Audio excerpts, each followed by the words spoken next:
Assalamualaikum warahmatullahi wabarakatuh.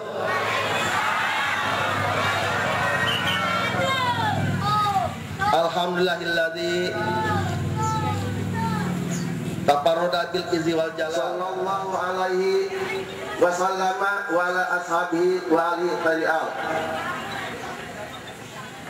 Qala Allah ta'ala fil Qur'anil azim wa huwa asdaqul qailin bismillahirrahmanirrahim qul bi fadlillahi wa bi rahmatihi fa bidzalika falyafrahu huwa khairum mimma yajma'un.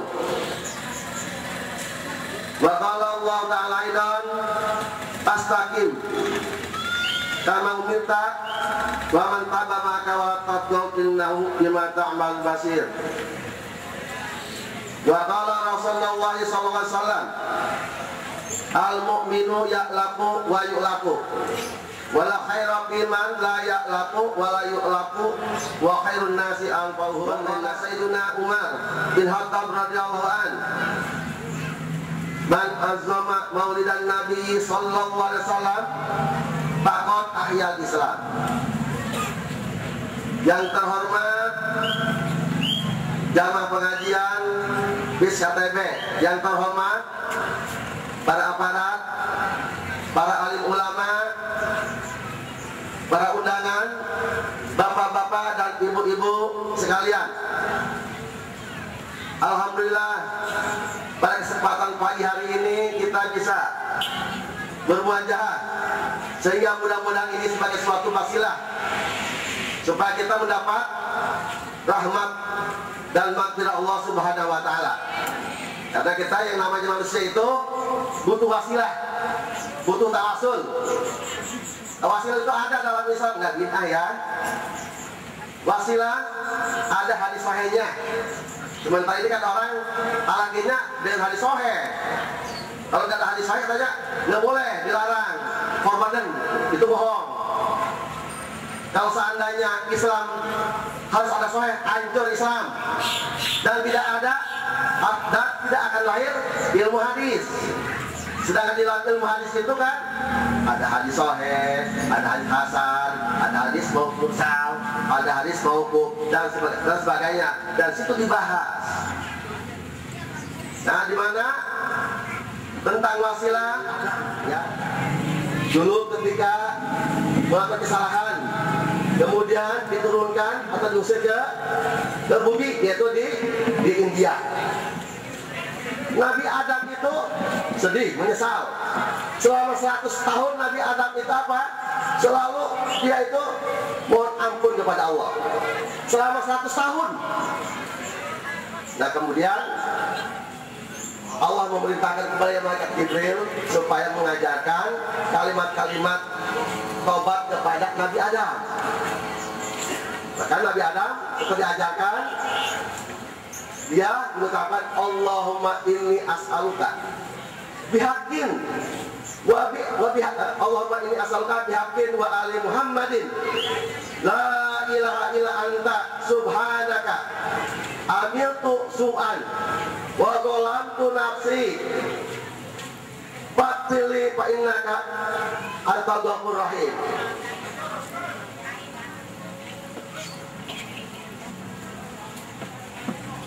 Kemudian dilanjutkan lagi, Allahumma inni as'aluka bihaqqin wa bi ali Muhammadin sallallahu alaihi wasallam subhanaka la ilaha illa anta amiltu su'an wa zalamtu nafsi fatub alayya innaka antal ghafurur rahim. Innaka antal tawwabur rahim.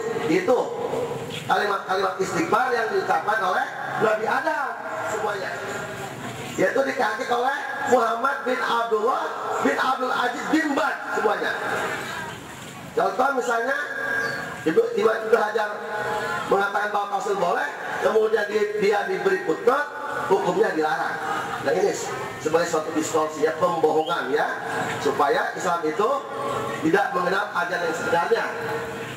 Nah, buktinya kan tadi Nabi Adam ya, tadi tawasul ya pada Nabi Muhammad sehingga dosa-dosanya diampuni oleh Allah. Padahal ketika itu Nabi Muhammad belum dilahirkan. Dan Allah bertanya kepada Nabi Adam, hai Adam, kenapa engkau mengucapkan kalimat tersebut? Sedangkan Nabi Muhammad itu belum dilahirkan. Jawab Nabi Adam, ya Allah, ketika kau menciptakan aku melihat di aras ada kalimat La ilaha illallah Muhammadur Rasulullah. Allah menggandeng ya. Dan Nabi Muhammad itu menandakan atau menunjukkan bahwa Nabi Muhammad itu adalah makhluk yang paling mulia. Dan itu menandakan bahwa Allah sangat cinta kepada Nabi Muhammad. Jadi misalnya kalau kita mengadakan perayaan Maulid, disangka mengkultuskan ya, itu bohong, semuanya bohong. Nabi aja Allah ya, Allah aja memuji kepada Nabi, mengagungkan ya. Bahkan ada di dalam Al-Quran, wa innaka la'ala khuluqin azim. Jadi Nabi Muhammad itu adalah makhluk yang paling mulia kepribadiannya. Jadi kalau Allah sudah memuji kepada hambanya seperti Nabi Muhammad, kalau dibandingkan seluruh umat manusia, baik semenjak dilahirkan kemudian sampai akhir, kalau dikumpulkan mobilnya belum ada apa-apanya, belum ada apa-apanya dibandingkan memuji Allah ya kepada Nabi Muhammad ya. Jadi Allah itu memang besar. Jadi kita meskipun begini mengadakan perayaan Maulid Nabi itu belum ada apa-apanya, belum ada segininya dan memuji Allah. Jadi enggak mengkultuskan, enggak ya, enggak musyrik, enggak. Itu ajaran yang salah.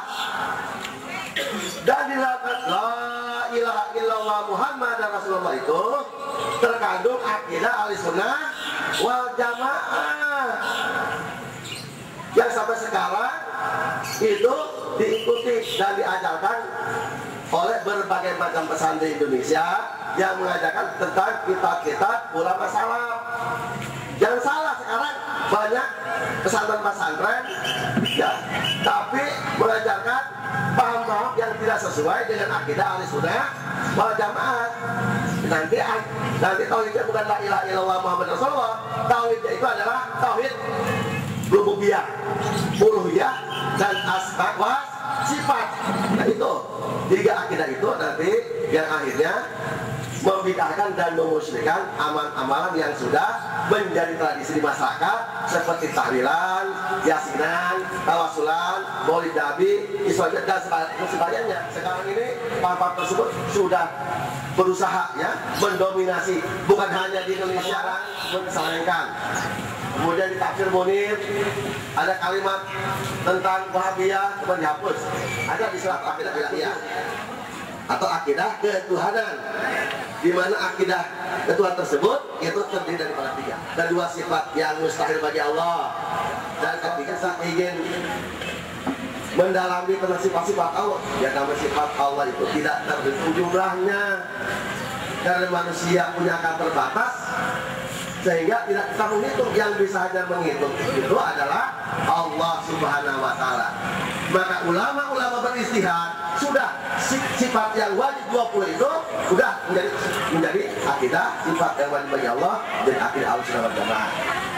Itu kita melakukan dan seterusnya. Dan itu pun ada perselisihan di kalangan Imam Abdul Hasan Asy'ari dan Imam Al-Ghazali. Cuman kedua-duanya benar, cuman hanya beda pandang ya. Kedua-duanya berdatang tetap diakui dan maksud sifat 20 itu adalah 20 sifat yang wajib bagi Allah ya. Maka hati-hati ibu-ibu, kita harus bentengi ya. Kalau kita sudah mempelajari sifat-sifat Allah tersebut, insya Allah ya, yang namanya perayaan Maulid Nabi itu kerja boleh. Kalau kita berbicara pemusyrikan, setiap hari pun kita melakukan pemusyrikan. Kenapa? Kita tidak belajar ilmu akidah. Ya contoh misalnya, contoh gampangnya, kalau kita bisa haus ya, kita minum segar. Yang bikin segar itu bukan minuman, tapi al-Fatawi itu diterangkan ya, bahwa Suwaibah ya, dulu yang menjadi budak Abu Lahab. Ketika Nabi lahir, dia memberitahu kepada Abu Lahab, hai tuanku Abu Lahab, keponakanmu Muhammad telah lahir. Nah itu Abu Lahab gembira ya. Saking gembiranya ya itulah gembira ya. Kalau dia orang kafir kan sampai matinya kafir, tapi tetap saking gembiranya dia mendapat keringanan siksaan setiap hari Senin lahir Nabi ya. Maka diungkapkan, diabadikan ya, diungkapkan dalam syairan, bila kana hadza kafiron ja'alamu ya wa tabba yadahu bil jahimi muhallada hatta annahu fi yaumil isnaini daima khafafu anulis siruri yahmada famadhanu bil abdi ladzi tulu umrihi yahmada masrura wa mata wahida. Itu ya karena tadi Abu Lahab yang seorang kafir, dia Adamu, dan dia itu memang jelas dicela oleh syarat bahwa dia itu orang kafir dan menentang perjalanan Nabi sampai wafat kan. Tapi dengan sebab tadi dia bangga, gembira menyambut Nabi, sehingga siksanya itu diringankan tiap hari Senin.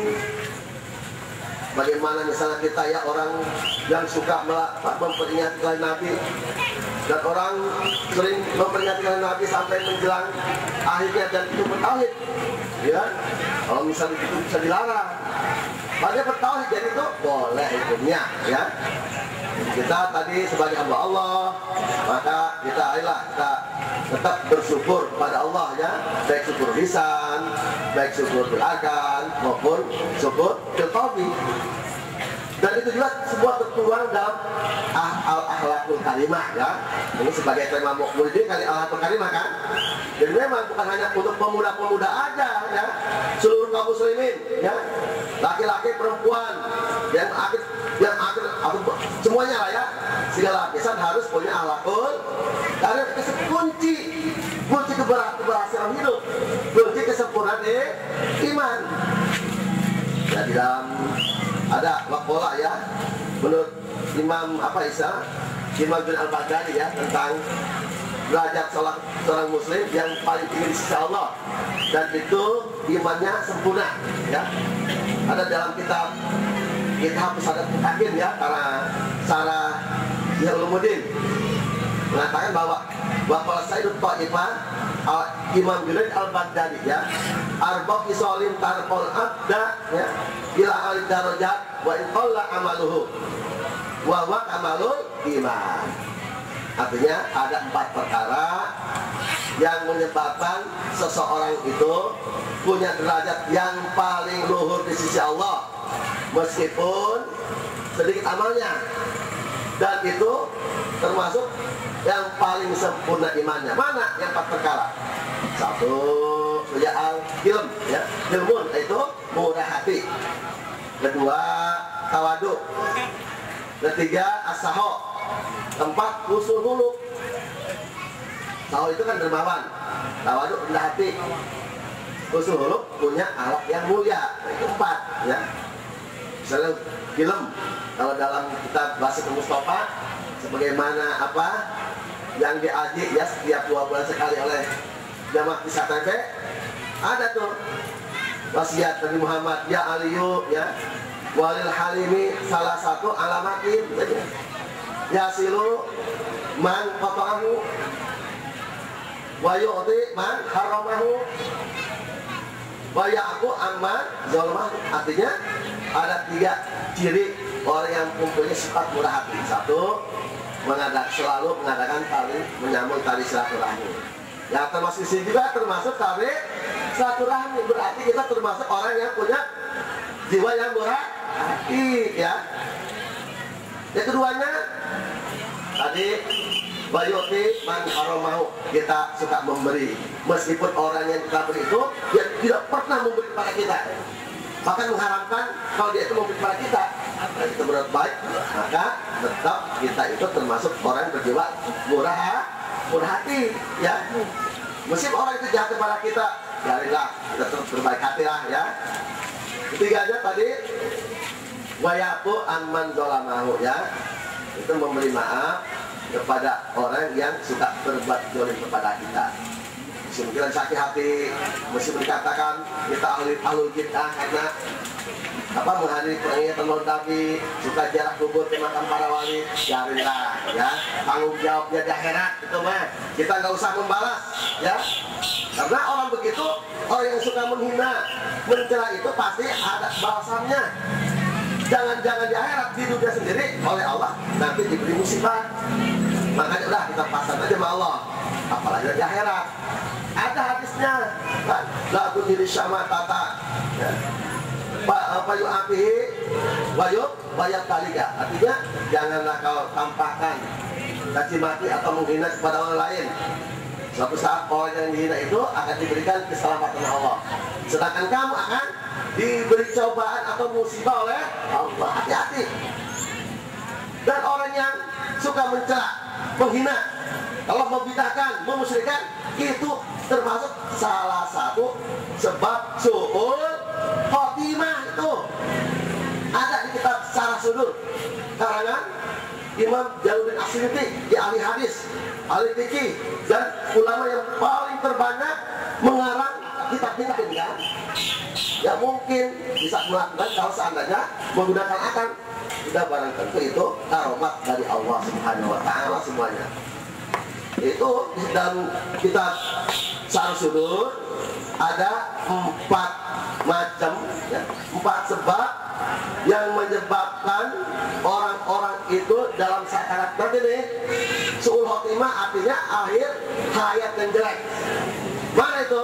1, ya, at-tahawudu bi sholat, suka meringankan, menganggap enteng, menganggap sholat. Kalau sudah sholat, nanti aja lah. Bu, sholat, nanti aja lah. Kalau udah tua, gitu kan. Kalau anak-anak muda tuh, sholat, ya maulah, nantilah. Masih panjang ini, umur, gitu. Nah ini.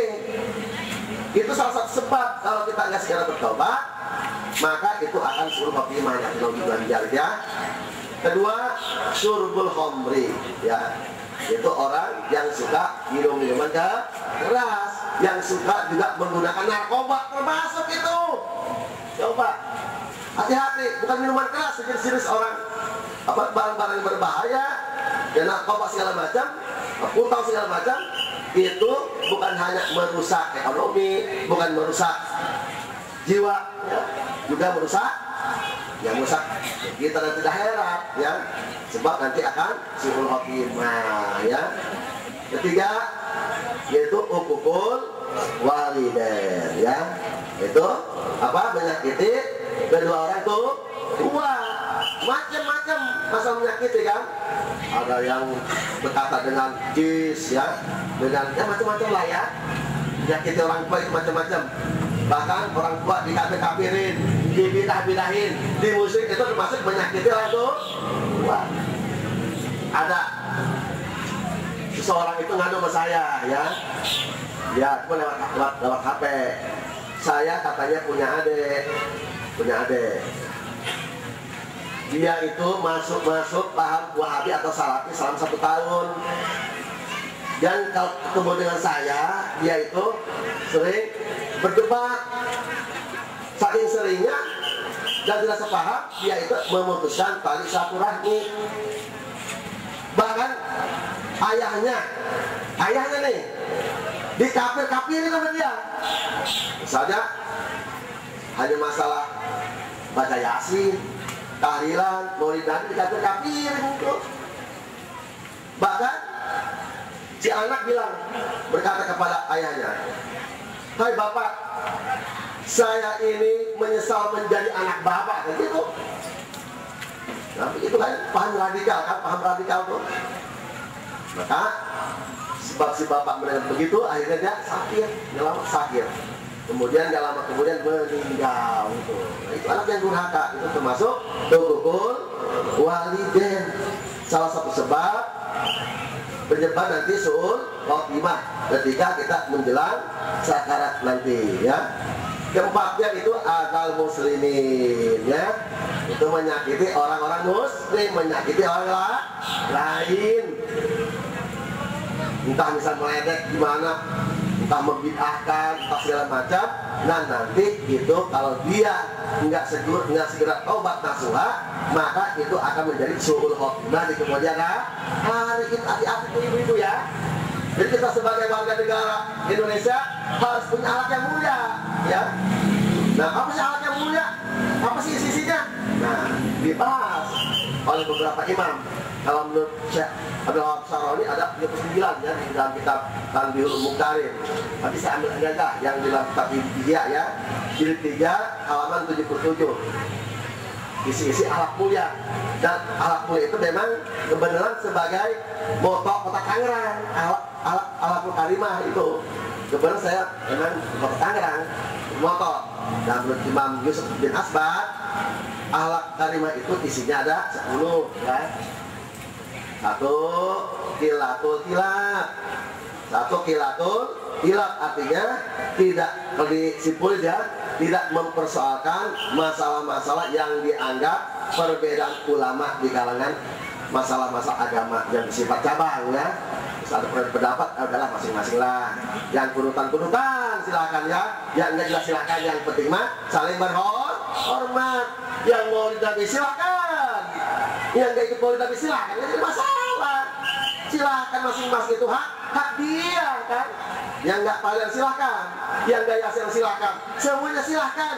Yang penting saling menghormat supaya kita ada kebersamaan dalam membangun masyarakat dan negara. Itulah.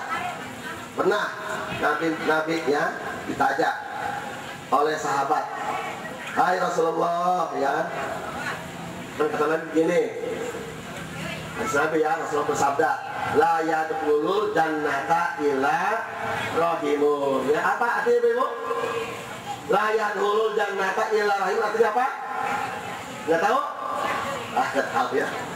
Ya artinya tidak akan masuk surga terkecuali orang yang mempunyai belas kasihan baik kepada makhluk ya, berupa misalnya bukan manusia ya, kepada semua makhluk lah ya, baik kepada binatang maupun kepada manusia, baik manusia yang taat maupun manusia yang suka berbuat maksiat, punya rasa kasihan. Nah kemudian Nabi Muhammad ditanya oleh sahabat, ya Rasulullah ya, ada seorang wanita ya, ada seorang wanita itu ahli ibadah, ahli menegakkan sholat di waktu malam hari, sering tahajud, sering sholat mutlak, sholat hajat dan amal-amal lainnya. Dia tuh selalu dia tuh ya tidak tidur malam. Kenapa? Dia habiskan waktunya untuk menegakkan sholat sunnah di waktu malam hari.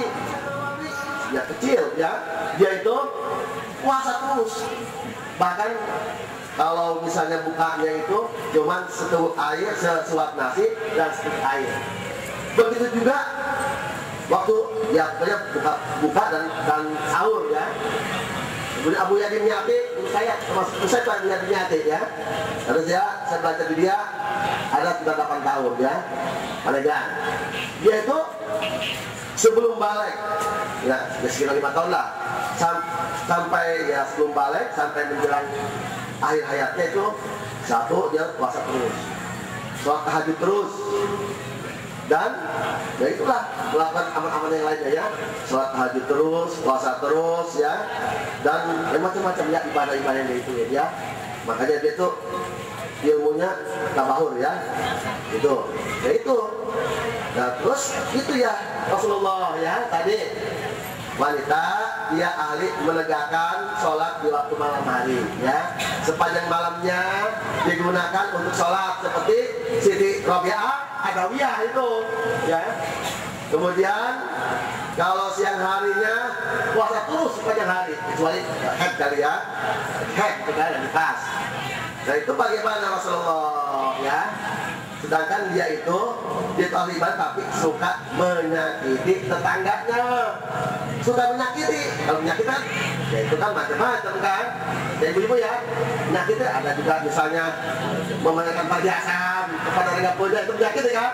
Sama pokoknya cari macam-macam lah. Ada yang membid'ahkan amalan orang lain, ya, memusnahkan amalan orang lain, itu termasuk menyakiti. Ya maka, ya tadi ya, kalau misalnya orang menyakiti segala macam, itu resikonya berat, jelas. Nah, gitu ya. Itu jadi tadi termasuk yaitu ahli neraka. Satu kan tadi alasannya istilah tadi.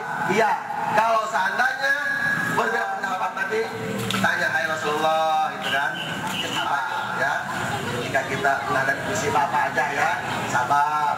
Sabar kan macam-macam kan? Ada sabar ala taat, ada sabar ala maksiat, ada sabar ala sabar tadi toleransi.